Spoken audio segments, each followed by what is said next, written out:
Bonjour à tous, je suis Eva Thierry, chargée de projet à l'Office international de l'eau. J'ai le plaisir de vous présenter les résultats de l'étude bibliographique Pisciculture, quel risque d'introduction et de propagation d'espèces exotiques envahissantes de l'Union européenne, avec le soutien financier de l'Agence française pour la biodiversité, en lien avec Caroline Pénil, chargée de mission connaissance de la diversité biologique des milieux aquatiques, membre du REST, basée à Vincennes. Dans le cadre de ces missions, l'Office international de l'eau a déjà réalisé plusieurs études en rapport avec la mise en place du règlement européen relatif à la prévention et à la gestion de l'introduction et de la propagation des espèces exotiques envahissantes, notamment des synthèses à une échelle européenne sur les stratégies de différents pays ou encore sur leur système de surveillance des voies.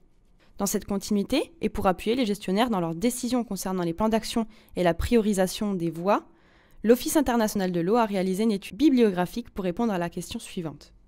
L'aquaculture est-elle ou non une voie d'introduction et de propagation pour les espèces exotiques envahissantes de l'Union européenne? L'étude nous a mené à définir deux périmètres géographiques. Pour répondre à notre problématique, nous nous sommes focalisés d'abord sur la France métropolitaine.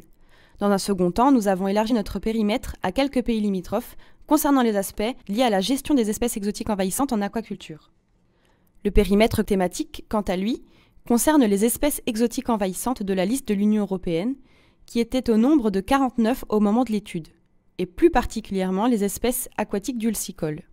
Avant de rentrer dans le vif du sujet, il semble important de donner quelques chiffres clés permettant de mieux appréhender le secteur de l'aquaculture. L'aquaculture se définit comme la production d'organismes aquatiques en eau douce, saumâtre ou salée, d'animaux ou de végétaux. L'Union européenne est le 8e producteur mondial en termes de volume de produits issus de l'aquaculture. La conchiliculture et la pisciculture, qui sont les activités dominantes, se valent en termes de production. Concernant la pisciculture, le secteur est dominé, que ce soit en termes de quantité ou de valeur, par la salmoniculture. Viennent ensuite l'élevage de poissons marins, puis les poissons d'eau douce. Pour l'étude, nous nous sommes focalisés sur la pisciculture. En 2015, au sein de l'Union européenne, la France était le 3e plus grand producteur en volume et le 2e plus grand producteur en valeur de produits issus de l'aquaculture. En France, tout comme à l'échelle européenne, les deux activités majeures sont également la conchiliculture et la pisciculture. Au sein de la pisciculture, le marché est dominé par la salmoniculture en termes de quantité et de valeur. La production de poissons d'eau douce se situe en 2e position en termes de quantité, mais en 3e position pour la valeur des ventes. L'objectif principal de l'étude était de répondre à la question suivante. L'aquaculture est-elle une réelle voie d'introduction et de propagation pour les espèces exotiques envahissantes de l'Union européenne? L'analyse bibliographique nous a permis d'identifier plusieurs ressources dans la littérature citant l'aquaculture comme une voie d'introduction et de propagation pour les espèces exotiques envahissantes dulcicoles, en France, comme au niveau européen. Cette analyse a également permis d'identifier, parmi les 49 espèces exotiques envahissantes de la liste européenne au moment de l'étude, plusieurs taxons dulcicoles qui ont effectivement emprunté cette voie d'introduction, puis se sont propagés à travers le réseau hydrographique français, tels que l'écrevisse de Californie, l'écrevisse américaine, ou encore le Pseudoras bora. La documentation du Centre de ressources espèces exotiques envahissantes nous a particulièrement été utile à ce moment de l'étude. Par la suite, nous nous sommes intéressés aux risques d'introduction et de propagation pour la voie aquaculture. La poursuite de l'analyse bibliographique nous a conduit à une étude réalisée en 2018 par Joseph Dacombe, étudiant à AgroParisTech. Cette étude, menée dans le cadre de son stage de fin d'études à l'AFB encadré par Arnaud Albert, présente une méthodologie d'évaluation et de hiérarchisation de 44 voies d'introduction et de propagation non intentionnelles pour 49 espèces exotiques envahissantes de la liste européenne au moment de l'étude. Dans un premier temps, il a évalué pour chacune des 49 espèces 4 caractéristiques: le potentiel invasif, les impacts, le stade d'invasion et l'utilisation des voies. Cette dernière caractéristique nous a permis d'identifier les espèces utilisant la voie aquaculture. Ainsi, les 16 espèces exotiques envahissantes identifiées comme empruntant potentiellement la voie aquaculture comptent 2 espèces de poissons, 4 espèces de crustacés, 2 espèces de plantes terrestres et enfin 8 espèces de plantes aquatiques. Il a ensuite évalué le risque associé à la voie à partir de 2 indicateurs de voie, l'aléa et la vulnérabilité, et d'une caractéristique espèce, le stade d'invasion.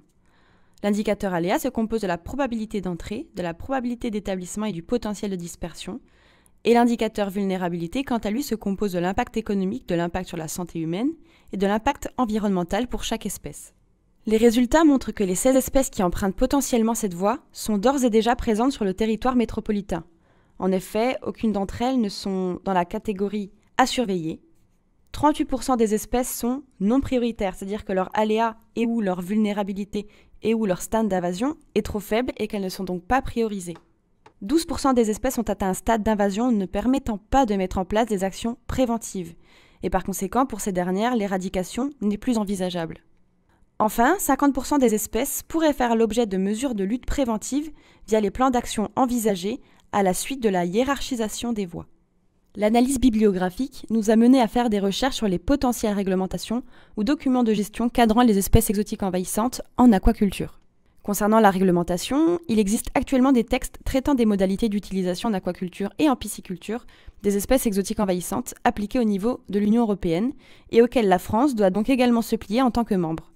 On peut citer notamment les règlements relatifs à la prévention et à la gestion de l'introduction et de la propagation des espèces exotiques envahissantes, ainsi que le texte relatif à l'utilisation en aquaculture des espèces exotiques et des espèces localement absentes. Concernant la gestion, au niveau national, l'analyse bibliographique n'a pas permis de mettre en évidence de guides de gestion ou de codes de bonne conduite.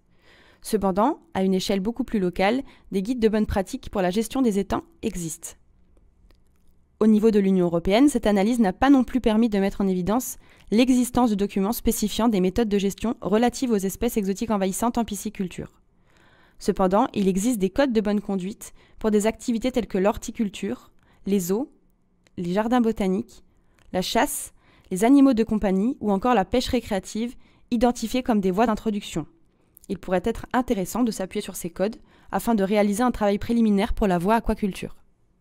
Pour résumer, nous pouvons dire tout d'abord que plusieurs ressources dans la littérature indiquent clairement que l'aquaculture est une réelle voie d'introduction et de propagation pour les espèces exotiques envahissantes de la liste de l'Union européenne. De plus, il existe des cas concrets tels que le Pseudarosbora ou encore l'écrevisse américaine. Deuxièmement, selon l'étude de Duncombe 2018, parmi les 16 espèces exotiques envahissantes de la liste européenne utilisant la voie aquaculture, toutes sont déjà présentes sur le territoire métropolitain et la moitié d'entre elles sont considérées comme pouvant faire l'objet de mesures de lutte préventive via les plans d'action envisagés à la suite de la hiérarchisation des voies. Enfin, l'étude bibliographique a permis d'identifier des guides locaux de gestion ou de bonnes pratiques, mais pas de guides de gestion nationaux ou européens.